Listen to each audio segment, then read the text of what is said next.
আমার আল্লাহ পাক রব্বুল আলামিন আজ থেকে ১৫০০ বছর আগে এই গোটা পৃথিবীর মানুষকে আমার আল্লাহ পাক রব্বুল আলামিনের তাওহীদের দাওয়াত দেওয়ার জন্য হযরত আদম আলাইহিস সালাতু ওয়াস সালাম থেকে শুরু করে হযরত ঈসা আলাইহিস সালাতু ওয়াস সালাম পর্যন্ত যত নবী রাসূল আল্লাহ দুনিয়াতে প্রেরণ করেছেন, প্রত্যেক নবী রাসূল আল্লাহ পাক রব্বুল আলামিনের তাওহীদের দাওয়াত দিয়েছে। আমরা তো ইসলাম পেয়েছি একদম সহজভাবে। এই যে আমরা এখানে মাহফিলের মধ্যে এসেছি, কোরআন সুন্নাহর মাহফিলের মধ্যে বসেছি, আমরা কোনোদিন ইসলামের জন্য এক ফোঁটা রক্ত দেই নাই। কোনোদিন দিছেন? দিছেন বলেন? এক ফোঁটা রক্ত আমরা দেই নাই। কিন্তু রাসূলুল্লাহ সাল্লাল্লাহু আলাইহি ওয়াসাল্লাম আল্লাহ পাক রব্বুল আলামিনের দ্বীন প্রতিষ্ঠা করতে গিয়ে নবীজি শরীর মুবারক থেকে কত রক্ত আল্লাহ পাক রব্বুল আলামিন কাফেরেরা রাসূলুল্লাহ সাল্লাল্লাহু আলাইহি ওয়াসাল্লামকে কত কষ্ট দিয়েছেন, কত নির্যাতন করেছেন। যেই শরীরের মধ্যে কোনোদিন কোনো মশা বসে নাই, মাছিও বসে নাই। তায়েফের ময়দানে রাসূলুল্লাহ সাল্লাল্লাহু আলাইহি ওয়াসাল্লাম ইসলামের দাওয়াত দিতে গিয়ে শরীর মুবারক থেকে কত রক্ত দিয়েছেন। আজকে আমরা নবীর উম্মত, কিন্তু আল্লাহর কোরআন রাসূলের সুন্নাহ থেকে দূরে সরে যাওয়ার কারণে আজকে আমাদের মধ্যে শান্তি নাই। কথা বলেন ঠিক কিনা? আমার আল্লাহ পাক রব্বুল আলামিন মনোযোগ দিয়ে কোরআন সুন্নাহর আলোচনা শুনবেন। এই যে আমি আল্লাহ পাক রব্বুল আলামিনের পবিত্র কালামুল্লাহ শরীফ থেকে যে আয়াতে কারিমা তেলাওয়াত করেছি, আমি তেলাওয়াত করব, আপনারা শুনবেন। আল্লাহ পাক রব্বুল আলামিন প্রত্যেকটা হরফের বিনিময় আপনি আমার আমলনামার মধ্যে 10টা করে নেকি দিবে। বলেন আল্লাহু আকবার। আমার আল্লাহ পাক রব্বুল আলামিন আজ থেকে ১৫০০ বছর আগে রাসূলুল্লাহ সাল্লাল্লাহু আলাইহি ওয়াসাল্লামকে মানব জাতিকে অন্ধকার থেকে আলোর পথে নিয়ে আসার জন্য, আল্লাহ পাক রব্বুল আলামিনের তাওহীদের দাওয়াত দেওয়ার জন্য আমার আল্লাহ পাক রব্বুল আলামিন রাসূলুল্লাহ সাল্লাল্লাহু আলাইহি ওয়াসাল্লামকে দুনিয়াতে প্রেরণ করেছেন। যখন রাসূলুল্লাহ সাল্লাল্লাহু আলাইহি ওয়াসাল্লামের উপর এই পবিত্র কোরআনের আয়াত যখন নাজিল হলো, আমার আল্লাহ পাক রব্বুল আলামিন বলেন, বিসমিল্লাহির রহমানির রহিম, ইয়া আইয়ুহার রাসূল বাল্লিগ মা উনজিলা ইলাইকা মির রাব্বিক ওয়া ইন লাম তাফআল ফামা বাল্লাগতা রিসালাতাহু ওয়াল্লাহু ইয়াসিমুকা মিনান নাস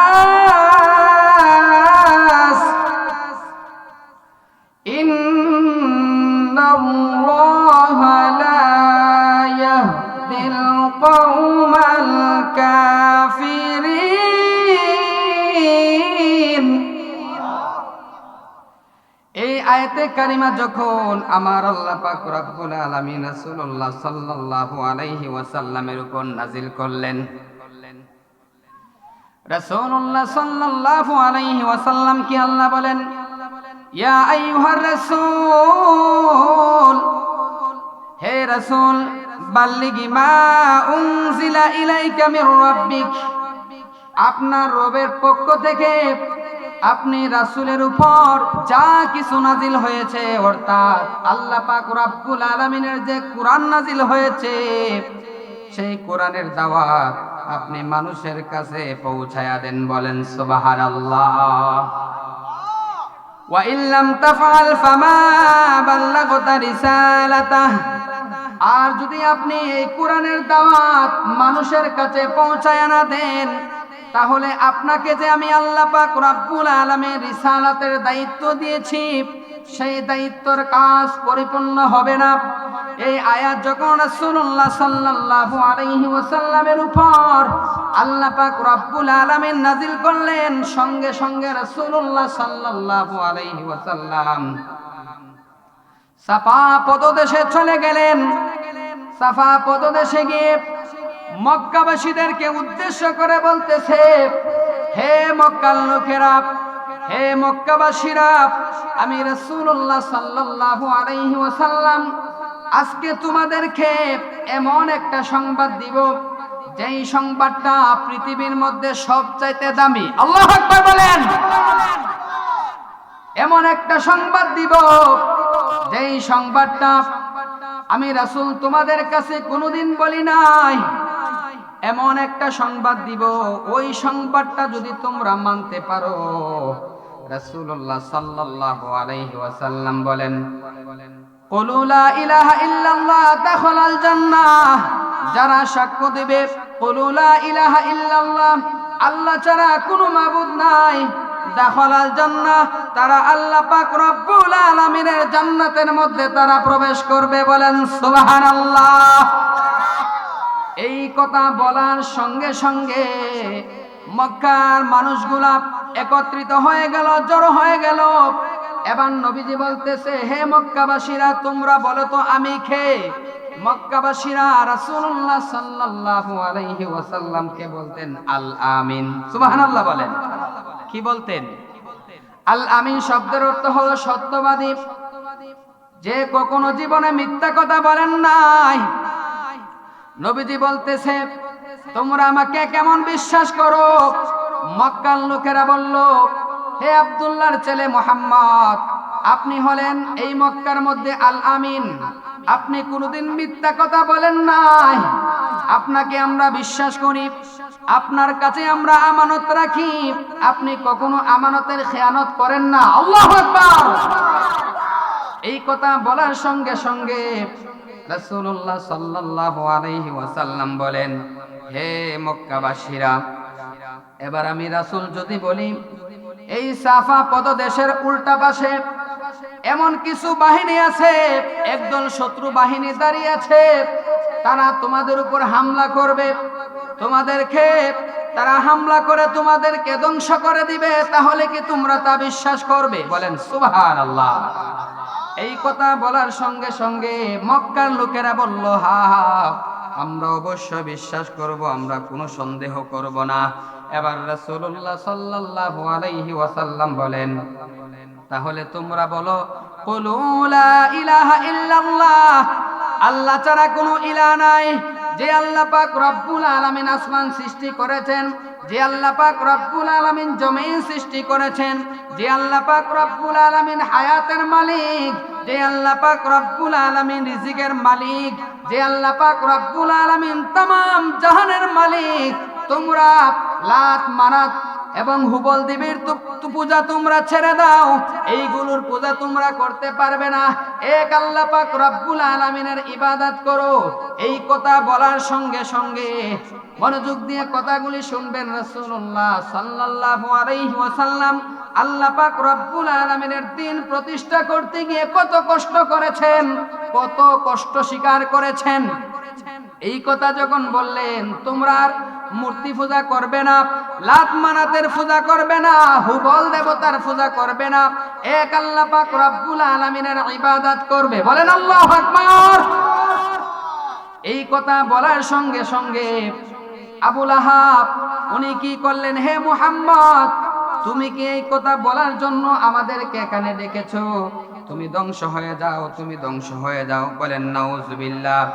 এই কথা বলার সঙ্গে সঙ্গে রাসূলুল্লাহ সাল্লাল্লাহু আলাইহি ওয়াসাল্লাম চোখের পানি ফেলে আল্লাহ পাক রব্বুল আলামিনের দরবারে দোয়া করলেন, আল্লাহ, আপনি তো আমাকে দায়িত্ব দিয়েছেন মানুষদেরকে আল্লাহ পাক রব্বুল আলামিনের কালিমার দাওয়াত দেওয়ার জন্য।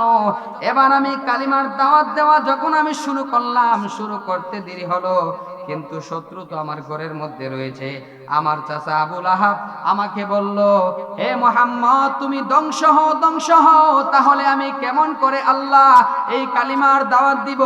আল্লাহ পাক রব্বুল আলামিন পবিত্র কালামুল্লাহ শরীফের মধ্যে আল্লাহ পাক রব্বুল আলামিন বলেন, ওয়াল্লাহু ইয়াসিমুকা মিনান নাস। হে বন্ধু হাবিব আমার দোস্ত আমার, আপনি কোনো টেনশন করবেন না, কোনো চিন্তা করবেন না, আপনাকে সাহায্য করা আমি আল্লাহ পাক রব্বুল আলামিন করব। বলেন সুবহানাল্লাহ।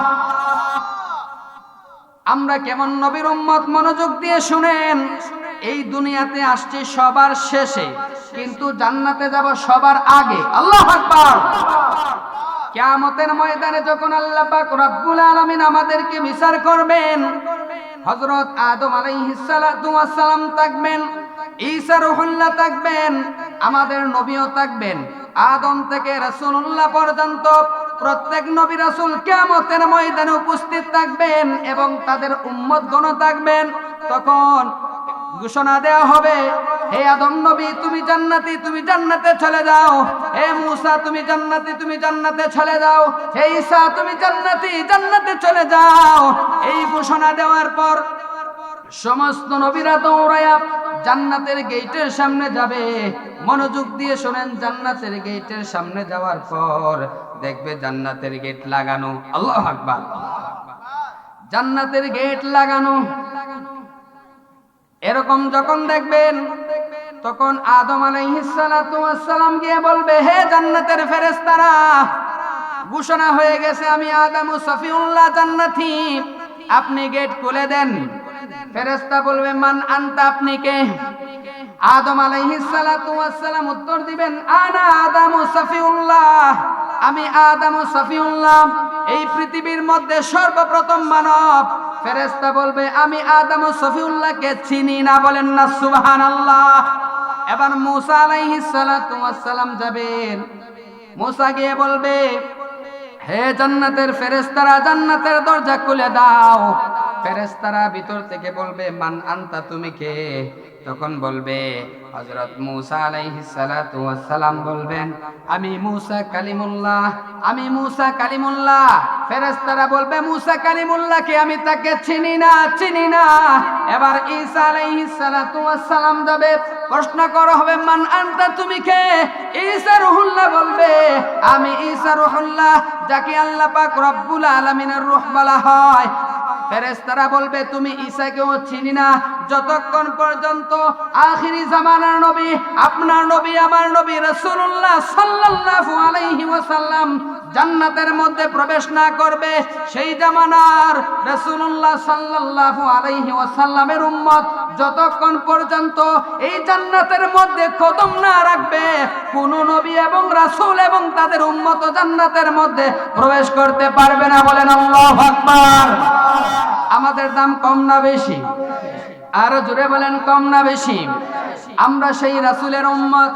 এই কথা বলার পর রাসূলুল্লাহ সাল্লাল্লাহু আলাইহি ওয়াসাল্লাম যখন এইভাবে দাওয়াত কার্য শুরু করে দিলেন, শুরু করার পর, বানা তুমি কি আল্লাহ পাক রব্বুল আলামিনের কোরআন তেলাওয়াত করো না? বলেন না সুবহানাল্লাহ।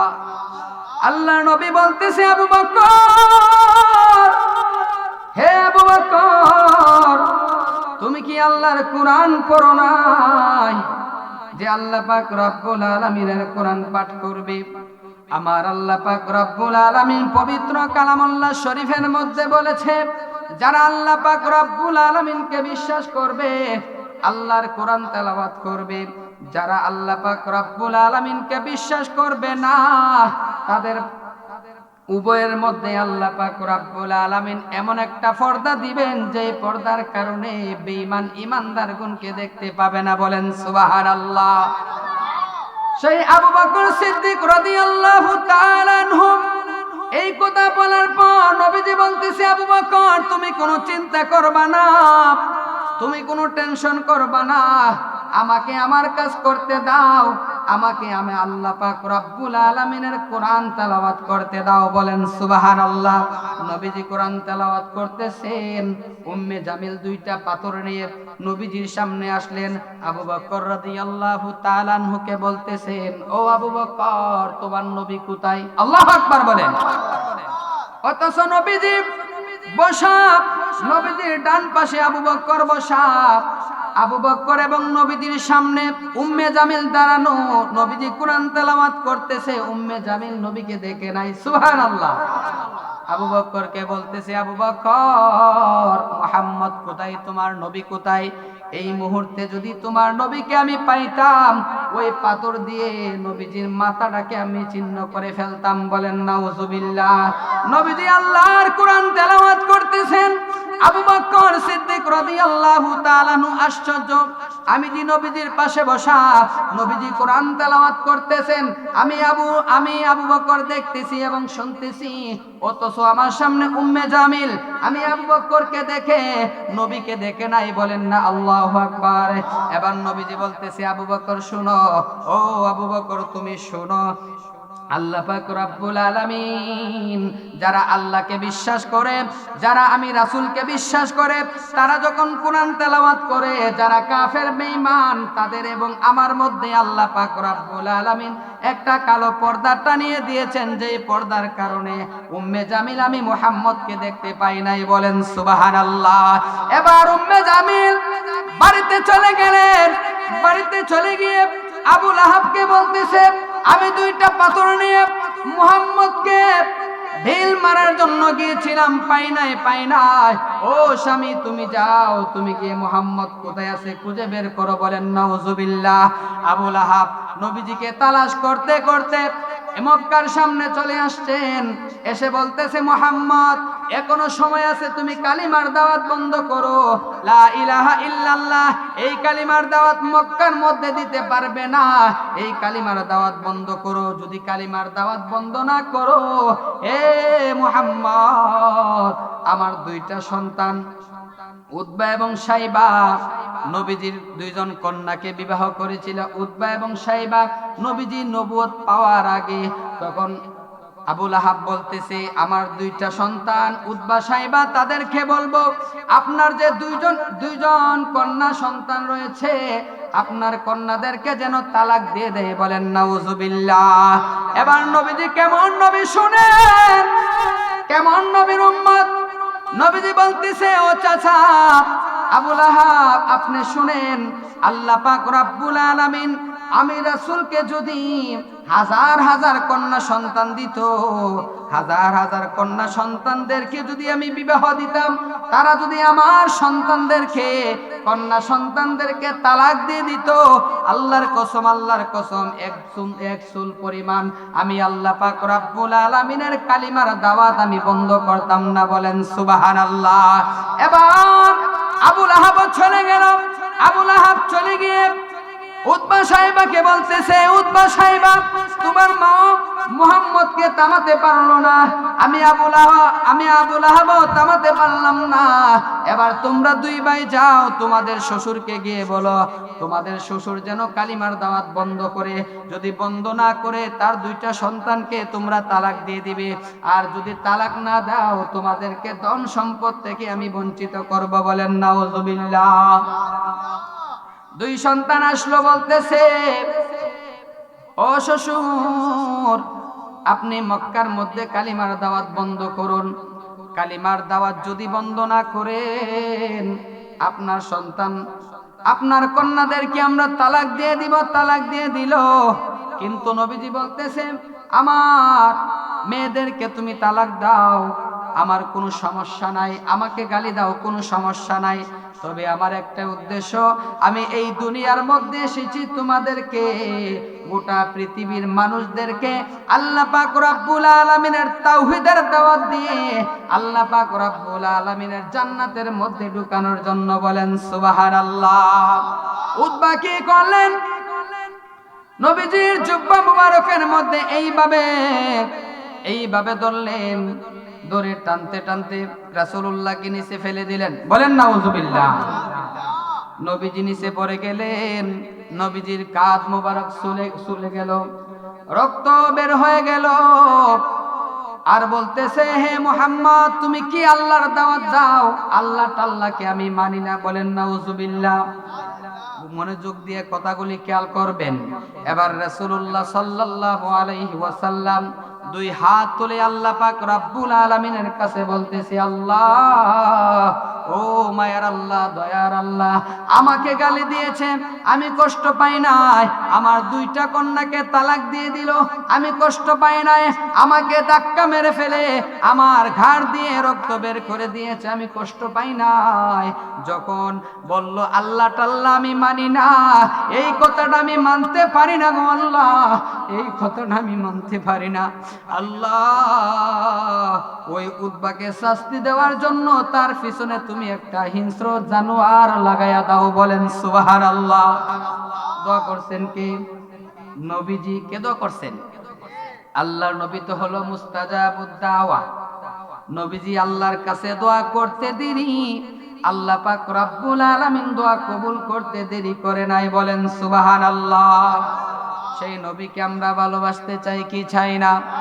আরো জোরে বলেন, চাই কি চাই না? সেই নবীজি রওজা মুবারকে আমাদের মন যেতে চাই কি চাই না? যদি ছোট একটা পাখি হইতাম, যদি ডানা ওয়ালা পাখি হইতাম, একটা উড়াল দিয়া আমি মদিনায় যাইতাম। হাইরে, একটা উড়াল দিয়া আমি মদিনায় যাইতাম। যদি ছোট, বলেন, একটা পাখি হইতাম, যদি ডানা ওয়ালা পাখি হইতাম, একটা উড়াল দিয়া আমি মদিনায় যাইতাম। হাইরে, একটা উড়াল দিয়া আমি মদিনায় যাইতাম। আল্লাহ আমাদেরকে কবুল করো। সবাই বলেন আমিন। আরো জোরে বলেন আমিন। এবার নবীজি যখন দুই হাত তুলে আল্লাহ পাক রব্বুল আলামিনের কাছে দোয়া করেছেন, সঙ্গে সঙ্গে আমার আল্লাহ পাক রব্বুল আলামিন সেই দোয়াটাকে কবুল করেছেন। বলেন সুবহানাল্লাহ। উতবা কি করলেন? সিরিয়ায় ব্যবসার জন্য গেলেন। ব্যবসা করে বাড়ির দিকে আসতেছেন, রাস্তার মধ্যে সন্ধ্যা হয়ে গেল। নবীর সাথে বেয়াদবি করলে আল্লাহ পাক রব্বুল আলামিন তাকে ছাড় দেন নাই। কথা কোন ঠিক কিনা? আরো জোরে বলেন ঠিক কিনা? সন্ধ্যা যখন হয়ে গেল, প্রতিমধ্যে যখন সন্ধ্যা হয়ে গেল, উতবার মনের মধ্যে ভয়। সঙ্গের সাথীদেরকে বলতেছে, ও সঙ্গী সাথীরা, আমার বড় ভয় লাগতেছে। আমি জানি আমার শ্বশুর মুহাম্মদ কোনোদিন মিথ্যা কথা বলে নাই। উনি আমার জন্য আল্লাহ পাক রব্বুল আলামিনের কাছে বদদোয়া করেছেন। আমার বড় ভয় লাগতেছে, না জানি কোন হিংস্র জানোয়ার আমার উপর আক্রমণ করে আমাকে ধ্বংস করে ফেলে। সঙ্গের সাথীরা বলতেছে, ও উতবা, আপনি কোনো টেনশন করবেন না, কোনো চিন্তা করবেন না। আমাদের যতগুলা মালের বস্তা রয়েছে সবগুলাকে এক একটি করে লাইন ধরাইয়া মধ্যেখানে আপনাকে আমরা রাখবো। আমরা চতুর্দিকে ঘেরাও হয়ে আমরা সবাই শুয়ে থাকবো। আমাদেরকে আক্রমণ করে আপনার উপর আক্রমণ করতে হবে, আপনি কোনো টেনশন করবেন না। এই কথা বলার পর সবাই কি করলেন?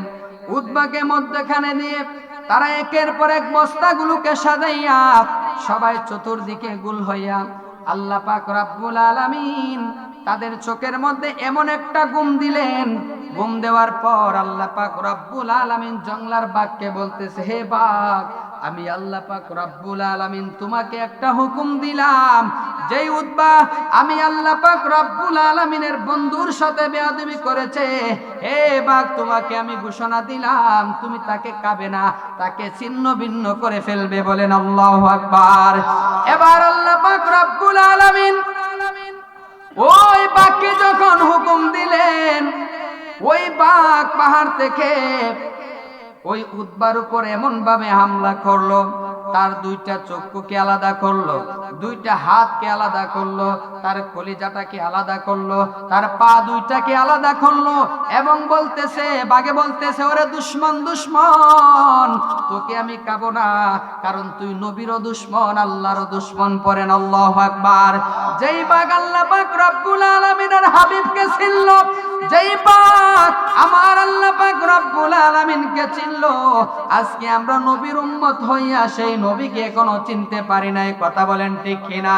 আল্লাহর কোরআন একদিকে, নবীর সুন্নত একদিকে, আমরা মুসলমান হলাম আর একদিকে। কথা বলেন ঠিক কিনা?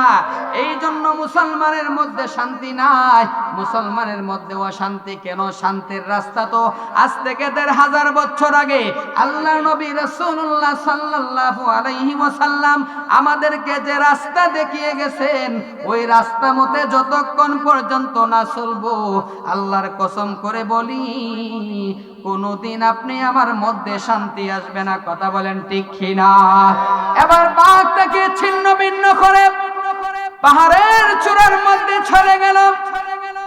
সকাল হয়ে গেল, তাদের যখন ঘুম ভাঙলো, ঘুম থেকে উঠে দেখতেছেন, হাই হাই কি অবস্থা, তার দুইটা চক্ষু আলাদা, উদ্বার দুইটা চক্ষু আলাদা, দুইটা পা আলাদা, তার কলিজাটা আলাদা, কানগুলা আলাদা, মাথাগুলা আলাদা। কি ব্যাপার, কি হলো? এবার তারা বলতেছে, হাই হাই হাই, মুহাম্মদে যে বদদুয়া করেছে, আল্লাহ পাক রব্বুল আলামিন তার দোয়া কবুল করে তাকে এরকম করেছে। বলেন সুবহানাল্লাহ। এই জন্য যারা আল্লাহর হাবিব সাল্লাল্লাহু আলাইহি ওয়াসাল্লামের সাথে বেয়াদবি করে, আল্লাহ পাক রব্বুল আলামিনের সাথে বেয়াদবি করে, খোদার কসম, ইতিহাস তালাশ করেন, আল্লাহর কোরআন পড়েন, হাদিস পড়েন, পৃথিবীর সমস্ত মানুষের জীবনী পড়েন, যতগুলা পড়বেন, খোদার কসম একটারও মৃত্যু ভালো হয় না। কথা বলেন ঠিক কিনা? আল্লাহর নবী সাল্লাল্লাহু আলাইহি ওয়াসাল্লাম মক্কার মধ্যে যখন কালিমার দাওয়াত দিতে শুরু করলেন, একটানা 13 বছর দাওয়াত দিলেন। কয় বছর? খারাপ লাগতেছে? খারাপ লাগতেছে? একটানা 13 বছর নবীজি মক্কার মধ্যে দাওয়াত দিলেন। কাফেরেরা যারা মুসলমান হয় তাদের উপর নির্যাতন করে, তাদের উপর অত্যাচার করে। এইভাবে 13 বছর অতিবাহিত হওয়ার পর একের পর এক মানুষগুলা আবুসিনিয়ায় হিজরত করতে শুরু করলো, মক্কা থেকে মদিনায় হিজরত করতে শুরু করলো। কয়েকজন মাত্র বাকি। রাসূলুল্লাহ সাল্লাল্লাহু আলাইহি ওয়াসাল্লাম হিজরত করেন নাই। হযরত আবু বকর সিদ্দিক রাদিয়াল্লাহু তাআলা আনহু হিজরত করেন নাই। হযরত আলী রাদিয়াল্লাহু তাআলা আনহু হিজরত করেন নাই। আবু বকর রাদিয়াল্লাহু তাআলা আনহু বলতেছে, ইয়া রাসূলুল্লাহ, ও মায়ার নবীজি, দয়ার নবীজি গো, আমরা আর কত মক্কার মধ্যে নির্যাতন সহ্য করব? চলুন আমরা মক্কা ছেড়ে মদিনায় হিজরত করি। বলেন সুবহানাল্লাহ। কিন্তু রাসূলুল্লাহ সাল্লাল্লাহু আলাইহি ওয়াসাল্লাম কেমন নবী, আল্লাহর নবী নিজ থেকে কখনো একদিন একটা কথা বলে নাই। আল্লাহ পাক রব্বুল আলামিন যখন বলে কুল, হে নবী আপনি বলুন, তখন সঙ্গে সঙ্গে নবীজি বলে, জোরে বলেন সুবহানাল্লাহ। এবার নবীজি বলতেছে, আবু বকর এখনো সময় হয় নাই, তবে আমার মন সাক্ষী দেয়, আল্লাহ পাক রব্বুল আলামিন কিছুদিনের মধ্যে আমাদেরকে ঘোষণা দিবেন মক্কা থেকে হিজরত করে মদিনায় যাওয়ার জন্য। বলেন সুবহানাল্লাহ। এবার মক্কার কাফেরেরা, আবু জাহেল, আবু লাহাব, উতবা, সাইবা, বড় বড় কাফেরেরা, তারা একটা মজলিসের আয়োজন করলো, একটা মিটিং এর আয়োজন করলো। মিটিং এর মধ্যে তারা আলোচনা করতেছে। কি আলোচনা করতেছে শুনেন। আলোচনায় করতেছেন, তারা বলতেছেন, মুহাম্মদ যেইভাবে মক্কার মধ্যে কালিমার দাওয়াত দিচ্ছে, দলে দলে মানুষগুলা মুসলমান হয়ে যাচ্ছে, দলে দলে মানুষগুলা এমন ভাবে মুসলমান হয়ে যাচ্ছে, এবং তারা মক্কা থেকে আবুসিনিয়ায় চলে যাচ্ছেন এবং মদিনায় চলে যাচ্ছেন। আমাদের বড় ভয় হয়, আবুসিনিয়া এবং মদিনা এমন ভাবে মানুষগুলা হিজরত করতেছে, আমাদের মনে হয় এমন একটা সময় আসবে মুসলমানগুলো একত্রিত হইয়া আমাদের মক্কার মধ্যে আক্রমণ করতে পারে। এই জন্য মুসলমানগুলা যেন আমাদের উপর আক্রমণ না করতে পারে, এই কথা বলিয়া আবু জাহেল সিদ্ধান্ত নিল মক্কার মধ্যে যতগুলা গোত্র রয়েছে প্রত্যেক গোত্র থেকে এক একজন করে আজকে রাত্রে আমরা মুহাম্মদকে হত্যা করব। বলেন নাউজুবিল্লাহ। কাকে হত্যা করবে? নবীজিকে হত্যা করবে। নাউজুবিল্লাহ বলেন। এই সিদ্ধান্ত নেওয়ার পর রাসূলুল্লাহ সাল্লাল্লাহু আলাইহি ওয়াসাল্লাম রাত্র গভীর হয়ে গেল, ঘুমন্ত অবস্থায় রয়েছেন। এমন সময় আল্লাহ পাক রব্বুল আলামিন হযরত জিবরাইল আলাইহিস সালাতু ওয়াস সালামকে পাঠিয়ে দিলেন। সুবহানাল্লাহ। হযরত জিবরাইল আলাইহিস সালাতু ওয়াস সালাম রাসূলুল্লাহ সাল্লাল্লাহু আলাইহি ওয়াসাল্লামের কাছে আসলেন। এসে বলতেছে, ইয়া রাসূলুল্লাহ, আপনি ঘুম থেকে জাগ্রত হন। সুবহানাল্লাহ বলেন। আপনি ঘুম থেকে জাগ্রত হন। আপনার ঘরের চতুর্দিকে শত্রুগুলো আপনাকে আক্রমণ করার জন্য, আপনাকে হত্যা করার জন্য তারা হুদ পেতে বসে আছে। আল্লাহ পাক রব্বুল আলামিন আমি জিবরাইলকে পাঠিয়েছেন আপনাকে সেই খবরটা জানানোর জন্য। বলেন সুবহানাল্লাহ। এবার নবীজি ঘুম থেকে উঠলেন, উঠে বলতেছে, আলী, ও আলী, এই যে আমার শরীর মুবারকের মধ্যে যে চাদরটা রয়েছে, ওই চাদরটা নিয়ে আমি রাসূলের জায়গার মধ্যে তুমি শুয়ে থাকো, আমি রাসূল চলে যাই। হযরত আলী রাদিয়াল্লাহু তাআলা চোখের পানি ফেলে ফেলে কাঁদতেছে। নবীজি বলতেছে, আলী, ও আলী, তুমি কাঁদো কেন? কান্নার কারণটা কি? আলী রাদিয়াল্লাহু তাআলা বলে, ইয়া রাসূলুল্লাহ, ইয়া হাবিবাল্লাহ, আপনি যখন চলে যাবেন, কাফেররা যখন আমি আলীকে এসে দেখবে আপনি রাসূলের জায়গার মধ্যে আমি শুয়ে আছি, আমাকে টুকরা টুকরা করে ফেলবে। এই বই আমি কাঁদি নাই। আমি কান্নার কারণ হলো আপনি রাসূল যেন সহি সালামতে এই মক্কা থেকে যেন মদিনায় যেতে পারেন। বলেন সুবহানাল্লাহ। এবার নবীজি বলতেছে, আলী, ও আলী, কোনো টেনশন করবেন না, কোনো চিন্তা করবেন না। ও আলী, শুনো আমি রাসূল কি বলি। তোমার কাছে যত আমানতগুলা রয়েছে মক্কার মানুষদেরকে আমানতগুলা দিয়ে 2 থেকে কয়েক দিনের মধ্যে তুমি মদিনায় চলে আসবে। আমি রাসূল কথা দিলাম কিছুদিনের মধ্যে তোমার সাথে আমার মদিনায় দেখা হবে। বলেন সুবহানাল্লাহ। এবার আলীর সাহস বাড়লো না কমলো? জোরে বলেন, বাড়লো না কমলো? আলী রাদিয়াল্লাহু তাআলা এবার সাহস নিয়ে বলতেছি, ইয়া রাসূলুল্লাহ, আপনি আমাকে এমন একটা ঘোষণা দিয়েছেন, খোদার কসম, এই মক্কার মধ্যে কোন কাফেরের বাচ্চা আমি আলীকে এক বিন্দু পরিমাণও ক্ষতি করতে পারবে না। বলেন সুবহানাল্লাহ। এবার নবীজি ঘর থেকে বের হয়ে গেলেন। বের হয়ে রাসূলুল্লাহ সাল্লাল্লাহু আলাইহি ওয়াসাল্লাম দেখলেন চতুর্দিকে কাফেরের দলেরা হুদ পেতে বসে আছে, হুদ পেতে বসে আছে। নবীজি কিছু বালু হাতে নিলেন, সূরা ইয়াসিনের কিছু আয়াত তেলাওয়াত করে এই বালুগুলা তাদের চোখের মধ্যে এইভাবে যখন নিক্ষেপ করলেন, আল্লাহ পাক রব্বুল আলামিন প্রত্যেকের চোখের মধ্যে পৌঁছায়া দিলেন। বলেন সুবহানাল্লাহ। তারা যখন চোখের মধ্যে এইভাবে যখন ঢলতে শুরু করলো, এবার তাদের চোখের পাকি দিয়ে আল্লাহর নবী সাল্লাল্লাহু আলাইহি ওয়াসাল্লাম কানায়ে কাবার সামনে চলে গেলেন। বলেন সুবহানাল্লাহ। কানায়ে কাবার সামনে গিয়ে বলতেছে, হে কানায়ে কাবা, আমি রাসূলের মনের মধ্যে সবচেয়ে বড় আশা ছিল তোকে সামনে নিয়ে প্রভুর ইবাদত করব, তোকে সামনে নিয়ে সেজদা করব আল্লাহ পাক রব্বুল আলামিনকে খুশি করার জন্য। কিন্তু তোর সন্তানেরা মক্কার কাফেরেরা আমি রাসূলকে মক্কার মধ্যে থাকতে দিল না। আমি রাসূল জানি না কোন দিন আবার এই মক্কার মধ্যে আসব।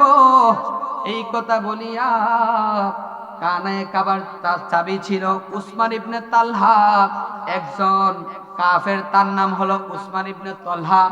উসমান ইবনে তালহাকে বলতেছে, নবীজি বলতেছে, হে উসমান ইবনে তালহা ভাই, কানায়ে কাবার চাবিটা আমি রাসূলের হাতে দাও।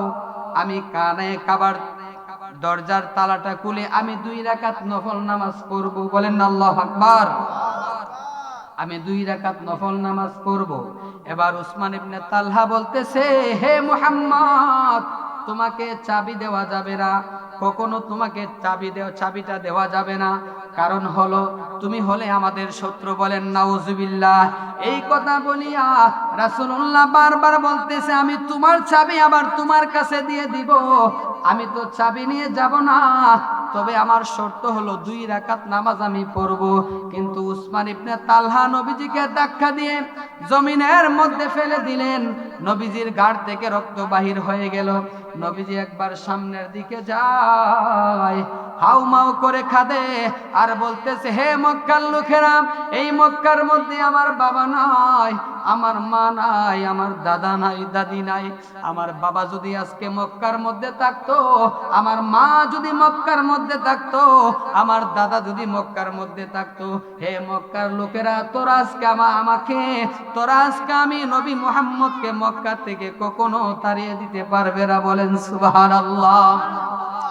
একবার নবীজি মদিনার দিকে যায়, আবার দৌড়ায়া কানায় কাবার নিকটে আসে, একবার পিছনে তাকায়, আবার সামনের দিকে যায়।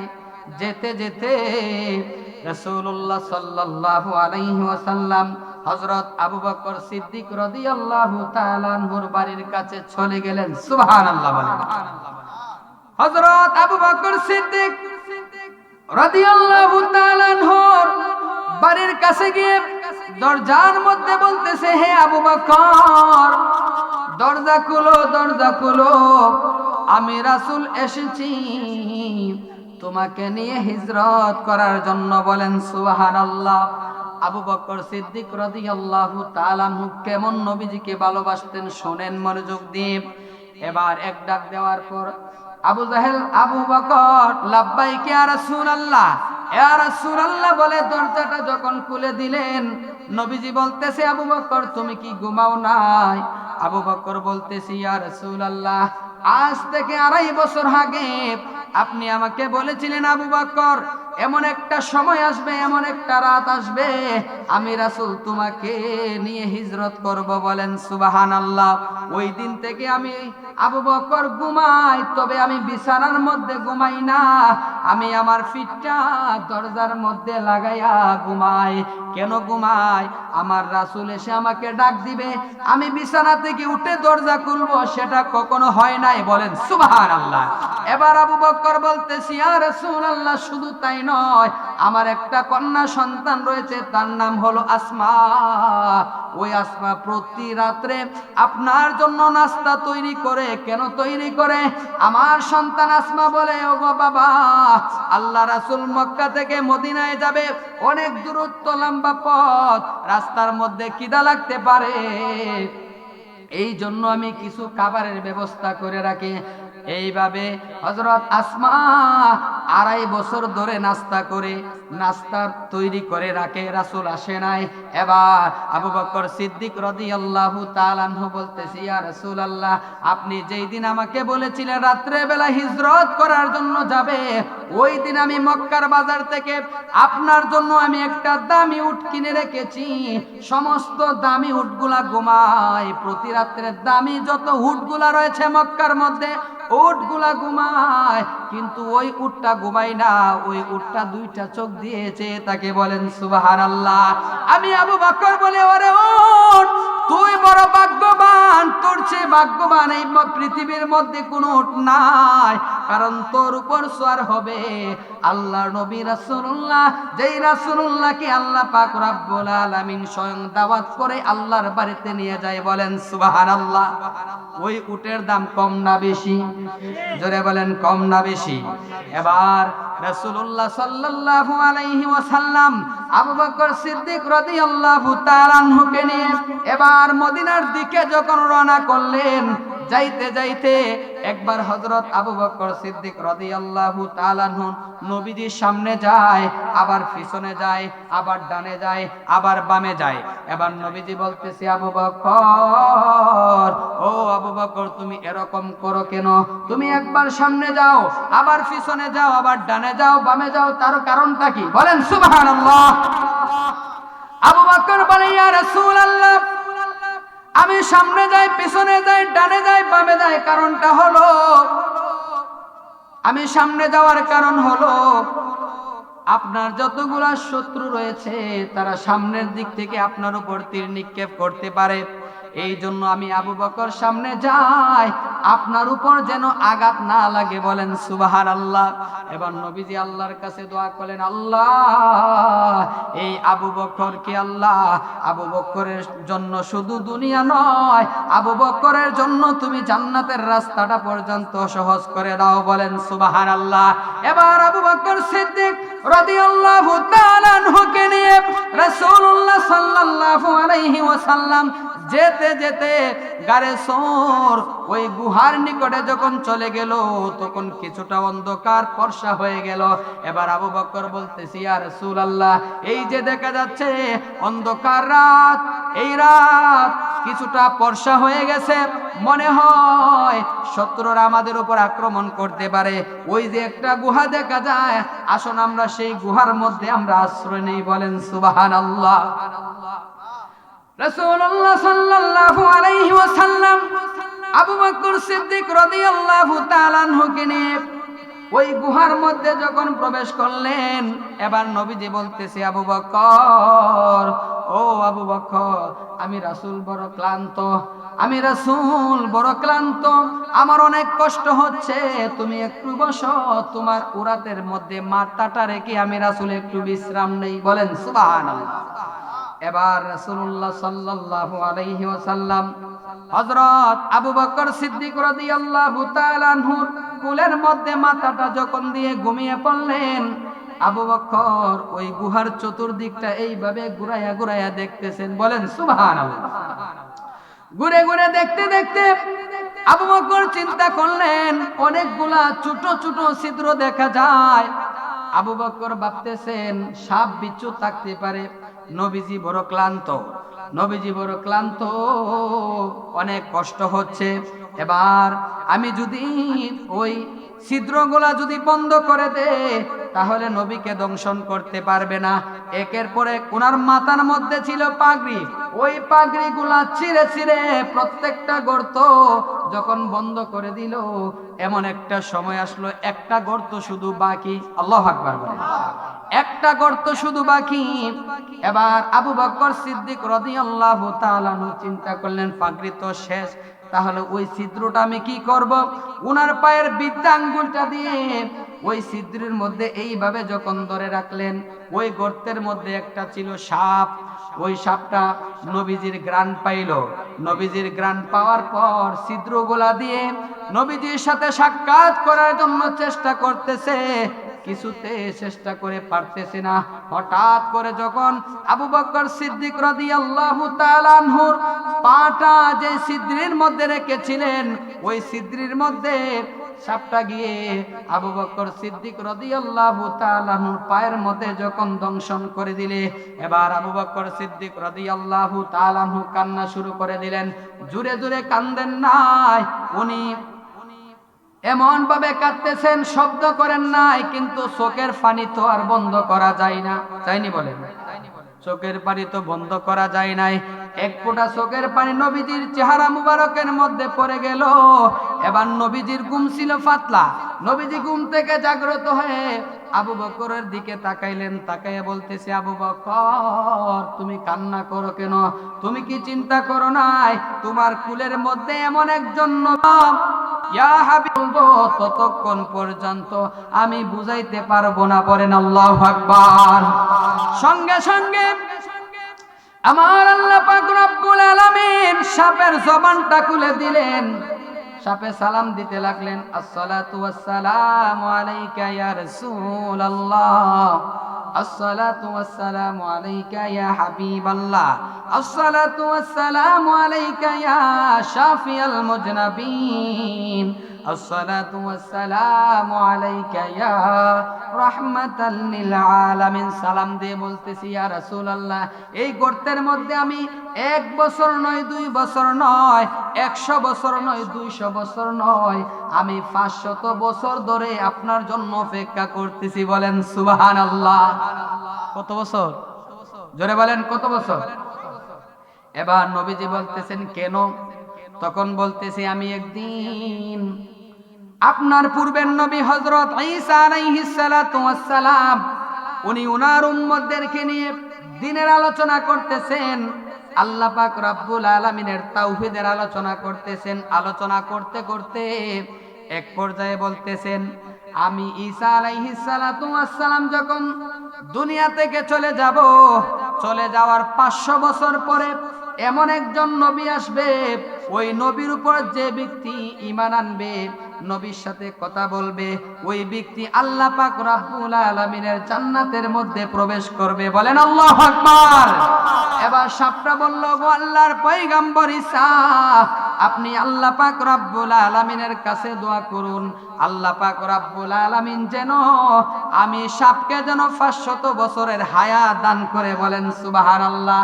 এবার ঈসা আলাইহিস সালাতু ওয়াস সালাম সেটাও বলেছিল, উনি যখন মক্কা থেকে মদিনা যাবে, গারে সোর ওই গুহার মধ্যে 3 দিন 3 রাত উনি অবস্থান করবে।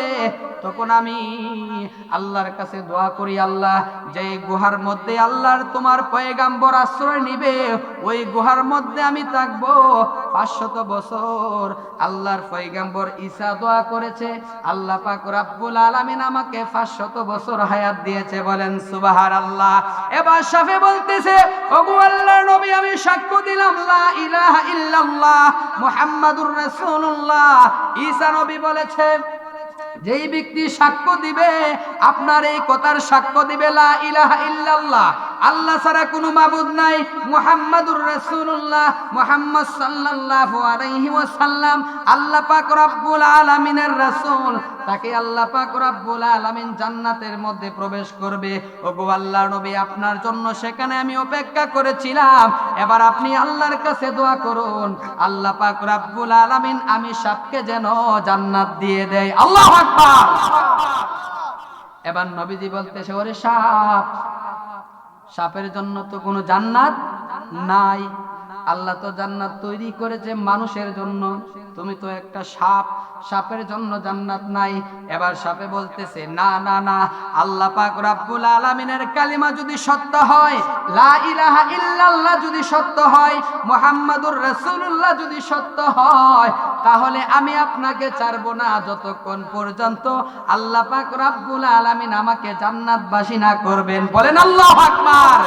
এবার নবীজি বলতেছে, আল্লাহর কাছে দোয়া করেছেন, আল্লাহ পাক রব্বুল আলামিন বলেন, হাবিব ওই সাপকে আপনি বলে দিন আমি সাপকে জান্নাত দিব, তবে সাপ যখন জান্নাতের মধ্যে যাবে তখন সে আর সাপ থাকবে না, আমি আল্লাহ পাক রব্বুল আলামিন তাকে মানুষ বানিয়ে ফেলবো। বলেন সুবহানাল্লাহ। এবার সাপ জান্নাতি হয়ে গেলেন। সেই নবীর উম্মত আপনি আর আমি, একটা সাপ আল্লাহর নবীকে চিনল, আজকে আপনি আমি মুসলমান, সেই নবীকে এখনো চিনি নাই। কথা বলেন ঠিক কিনা? রাসূলুল্লাহ সাল্লাল্লাহু আলাইহি ওয়াসাল্লাম 3 দিন 3 রাত সেখানে অবস্থান করে উনি মদিনায় গিয়ে পৌঁছলেন। মদিনায় গিয়ে পৌঁছার পর দেখেন ওনার ঘর নাই, বাড়ি নাই, পোশাক নাই। রাসূলুল্লাহ মদিনায় গিয়ে পৌঁছলেন। মদিনায় গিয়ে পৌঁছার পর এবার মদিনার সাহাবীরা, মদিনার আনসার এবং মক্কি সাহাবীরা নবীজিকে চতুর্দিক থেকে ঘেরাও করে, সবাই হাজার হাজার মানুষগুলা দাঁড়িয়ে আছে। নবীজি বলতেছে, হে মদিনার লোকেরা, মক্কা আমার জন্ম, মক্কা আমার গোত্র, মক্কার মানুষগুলো আমি মুহাম্মদকে তাকতে দিল না, মক্কা থেকে আমাকে তাড়িয়ে দিল। তোমরা মদিনাবাসী যদি আমাকে আমার উপর অত্যাচার করো, নির্যাতন করো, আমি মদিনায়ও থাকবো না। মদিনাবাসীরা বলে, ইয়া রাসূলুল্লাহ, ইয়া হাবিবাল্লাহ, আপনি কোনো চিন্তা করবেন না, কোনো টেনশন করবেন না, আমরা মদিনার মধ্যে যতগুলা লোক রয়েছি আমরা প্রত্যেকে আপনার জন্য জীবনটা দেওয়ার জন্য আমরা প্রস্তুত রয়েছি। বলেন আল্লাহু আকবার। এবার নবীজি বললেন, তাহলে ঠিক আছে, আমার কিছু কথা শুনো। সুবহানাল্লাহ বলেন। আমি তোমাদেরকে 4টা আদেশ করব, এই 4টা কথা যদি তোমরা মানতে পারো, মরতে দেরি হবে, আল্লাহ পাক রব্বুল আলামিন তোমাদের জন্য 8টা জান্নাতের দরজা খুলে দিতে দেরি করবেন না। বলেন সুবহানাল্লাহ। নবীজি বলেন, 1 নম্বর হলো, এ মদিনাবাসীরা, তোমরা সালাম দিবে। কি দিবে? এখন আমাদের সমাজের মধ্যে সালামের প্রচলন অনেক কমে গেছে, গেছে কিনা বলেন? সালাম নাই, সালাম শব্দের অর্থ হলো শান্তি। যেই জিনিসের মধ্যে শান্তি, এই জিনিসটাই আমাদের মধ্যে নাই। কথা কোন ঠিক কিনা? নবীজি বলেন, এই আমার সাহাবীরা, হে মদিনাবাসীরা, এক নাম্বার হলো তোমরা একে অপরের পরস্পর যখন সাক্ষাৎ হবে তখন সর্বপ্রথম সালাম দিবে। সুবহানাল্লাহ। দুই নাম্বার হলো যারা অনাহার ভিক্ষুক যারা রয়েছে, তোমাদের কাছে যদি খাবার চাই তোমরা তাদেরকে খাবার দিবে। আর যদি খাবার না দিতে পারো তার মাথার মধ্যে এইভাবে হাতটা বুলিয়ে দিবে। মাথার মধ্যে হাত বুলানোর পর তোমার হাতের তালুর মধ্যে যতগুলা চুল লাগবে প্রত্যেকটা চুলের বিনিময় আল্লাহ পাক রব্বুল আলামিন তোমার আমলনামার মধ্যে নেকি দান করবেন। বলেন সুবহানাল্লাহ। তিন নাম্বার হলো আত্মীয়তার সম্পর্ক রক্ষা করবে। বলেন সুবহানাল্লাহ। চার নাম্বার হলো 5 ওয়াক্ত নামাজ পড়বে। গভীর রাত্রে যখন মানুষগুলা ঘুমিয়ে যায় তাহাজ্জুদের নামাজ পড়বে। এই চারটা আমল যদি করতে পারো আল্লাহ পাক রব্বুল আলামিন তোমাদেরকে জান্নাত দিয়ে দিবেন। বলেন সুবহানাল্লাহ। আমরা সালাম চাই কি চাই না? আরো জোরে বলেন, চাই কি চাই না? এবার আপনি যদি সঠিক পথে থাকেন, ইখলাসের পথে থাকেন, সঠিক পথে থাকেন, আল্লাহ পাক রব্বুল আলামিন আপনাকে সাহায্য করবেন। আল্লাহ বলেন, বান্দারা তুমি যখন সোজা পথে থাকবে, সঠিক পথে থাকবে, ওই সমস্ত বান্দা বান্দীদেরকে আমি আল্লাহ পাক রব্বুল আলামিন সাহায্য করা আমার জন্য ওয়াজিব। বলেন সুবহানাল্লাহ। নবীজি মদিনায় গিয়ে 8 বছর অবস্থান করলেন। কয় বছর? জোরে বলেন, কয় বছর? 8 বছর অবস্থান করার পর আল্লাহ পাক রব্বুল আলামিন নবীজিকে গোটা আরবের ক্ষমতা দান করলেন। বলেন সুবহানাল্লাহ। এবার রাসূলুল্লাহ সাল্লাল্লাহু আলাইহি ওয়াসাল্লাম 8 বছর পর 10,000 সাহাবী নিয়ে মক্কার দিকে আসতেছেন। সুবহানাল্লাহ বলেন। এবার মক্কার দিকে নবীজি 10,000 সাহাবীদেরকে নিয়ে মক্কার দিকে নবীজি আসতেছেন। মক্কার দিকে যখন রওনা শুরু করলেন, মাথার মধ্যে নবীজির কালো পাগড়ি। সুবহানাল্লাহ। 10,000 সাহাবীদেরকে নিয়ে নবীজি মক্কার উদ্দেশ্যে যখন রওনা দিলেন, এবার মক্কাবাসীরা চিন্তায় পড়ে গেল, টেনশনের মধ্যে পড়ে গেল। তারা বলতেছে, মুহাম্মদকে আমরা এত কষ্ট দিয়েছি, এবার শুনলাম মুহাম্মদ নাকি 10,000 সাহাবী নিয়ে মক্কায় আসতেছে। এবার যদি মক্কায় আসে আমাদেরকে ছাড়বে না। বলেন আল্লাহু আকবার। আমাদেরকে ছাড়বে না। এবার নবীজির ডান দিকে হযরত বিলাল রাদিয়াল্লাহু তাআলা আনহু, হযরত উমর রাদিয়াল্লাহু তাআলা আনহু, হযরত আবু বকর সিদ্দিক রাদিয়াল্লাহু তাআলা আনহু, হযরত আলী রাদিয়াল্লাহু তাআলা আনহু সাহাবীদেরকে নিয়ে যখন নবীজি আসতেছেন মক্কার দিকে, এবার নবীজি বলতেছে, হে আমার সাহাবীরা তোমরা শোনো, মক্কার মধ্যে আমি রাসূলুল্লাহ সাল্লাল্লাহু আলাইহি ওয়াসাল্লাম 17 জন ব্যক্তিকে তোমরা যেই কারের মধ্যে পাবে সঙ্গে সঙ্গে তাদেরকে তুমি হত্যা করবে। এর মধ্যে 11 জন হলেন পুরুষ, 7 জন হলেন নারী। তাদেরকে তোমরা হত্যা করবে। আর বাকি যারা রয়েছে তাদের মধ্যে হযরত আবু বকর সিদ্দিক রাদিয়াল্লাহু তাআলা আনহুকে রাসূলুল্লাহ সাল্লাল্লাহু আলাইহি ওয়াসাল্লাম বলেন এবং সাহাবীদেরকে বলতেছে, সাহাবীরা রাসূলুল্লাহ 10,000 সাহাবীদেরকে নিয়ে যখন মক্কায় প্রবেশ করলেন, মক্কায় প্রবেশ করার পর নবীজি একটা ভাষণ দিলেন। আল্লাহু আকবার। নবীজি বলেন, ইয়া আইয়ুহান নাস, হে মানব জাতি, মান দাখালাল মসজিদ হারামা ফাহুয়া আমিন। যেই ব্যক্তি হেরেম শরীফের মধ্যে প্রবেশ করবে ওই ব্যক্তি নিরাপত্তা লাভ করবে। আল্লাহু আকবার। 2 নাম্বার হলো ওয়ামান দাখালা বাইতা আবি সুফিয়ান, আবু সুফিয়ানের ঘরের মধ্যে যারা থাকবে ফাহুয়া আমিন, সে নিরাপত্তা লাভ করবে, সে কোনো টেনশন থাকবে না। 3 নাম্বার হলো নবীজি বলেন, ওয়ামান আগলাকা বাবান বাইতাহু ফাহুয়া আমিন। যেই ব্যক্তিরা দরজা বন্ধ করে ঘরের মধ্যে থাকবে তারা নিরাপত্তা লাভ করবে। আর বাকি যারা যদি তাদের সামনে যায় তাদেরকে হত্যা করবে।